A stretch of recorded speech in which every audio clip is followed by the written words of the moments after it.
दोस्तों नमस्कार। आज मैं एक नया टॉपिक आपको बताने जा रहा हूँ जो एग्ज़ाम में अक्सर पूछे जाते हैं कि साइमन कमीशन कब आया। चलिए शुरुआत करते हैं।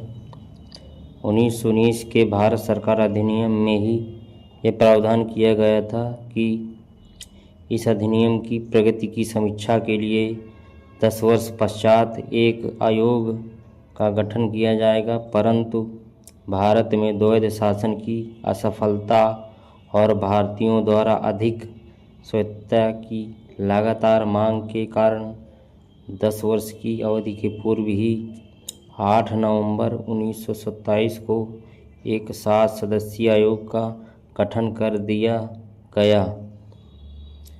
साइमन आयोग का जो एक गठन हुआ था 8 नवंबर 1927 को।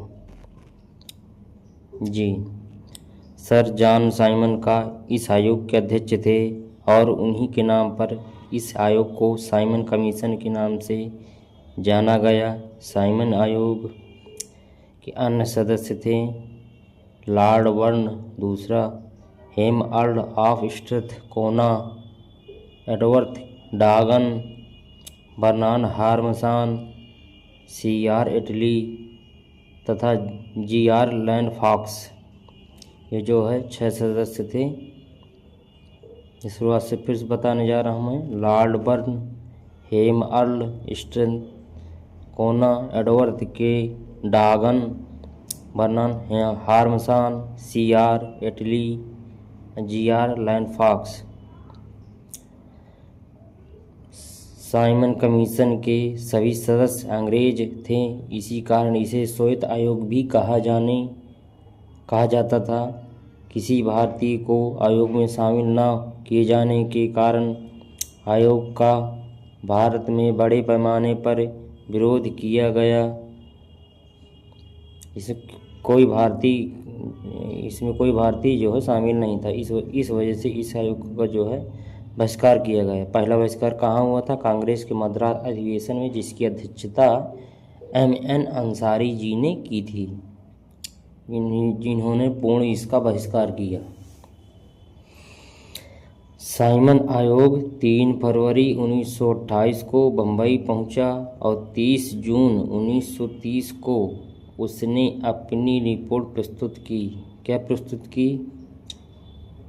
क्योंकि इस रिपोर्ट को श्वेत पत्र के लिए भी इसे सेलेक्ट कमेटी को सौंप दिया गया है।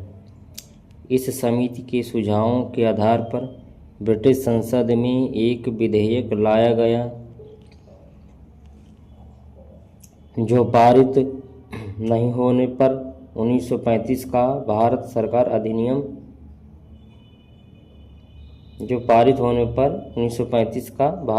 अधिनियम कहलाया। इसमें एक दूसरा जो है अभी है नेहरू रिपोर्ट। साइमन कमीशन का विरोध करने वाले सभी नेताओं को भारत सचिव लॉर्ड बर्कनहेड ने सभी दलों द्वारा स्वीकार संवैधानिक मसौदा तैयार करने की चुनौती दी, जिसे कांग्रेस ने स्वीकार किया और पंडित मोतीलाल नेहरू की अध्यक्षता में एक 10 सदस्यीय समिति का गठन किया, जिसे नेहरू समिति के नाम से जाना जाता है। समिति ने 10 अगस्त 1928 को अपनी रिपोर्ट प्रस्तुत की। यही रिपोर्ट नेहरू रिपोर्ट कहलाती है।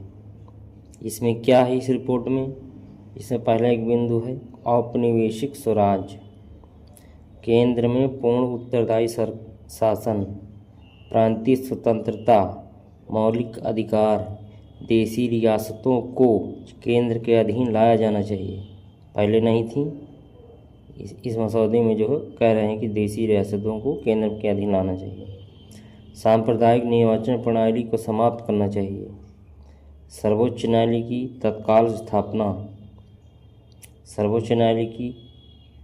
तत्काल स्थापना, उत्तरी पश्चिमी सीमांत प्रांतों के लिए समान दर्जा, सिंध का बम्बई से पृथक होना चाहिए।